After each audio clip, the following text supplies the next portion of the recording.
It's a little messy, but we can work with it. The part, in fact, did not work, and I had to reprint this one 3 separate times.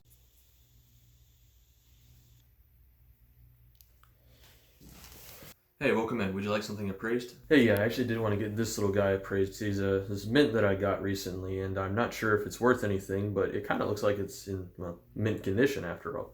So I think that I just needed an appraiser to appraise it for me, so here you go. All right, thank you. Let me take a look at it real quick. Did you say mint condition? Did you say that this is in mint condition? This is a mint. But I don't think you know what mint condition means. No, come here. Look at this. Look at this trash. This is awful. There's glue sitting all along the outside. There's so many gaps everywhere in it. Why do you think that this thing is anywhere near? It's not even lined up. Look at it. Look at the side. That's not lined up. You glued it wrong. You messed it up. This thing isn't even good looking. Jeez, take it easy. Who in their right mind would think that this is in mint condition?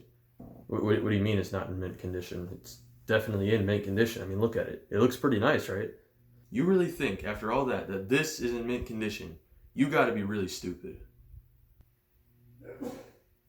That being said, I'll offer you $5 for it. You know what? I'll take it. Give me the $5. Subscribe today, and you could also get a mint. It doesn't even taste minty. It tastes more like PLA.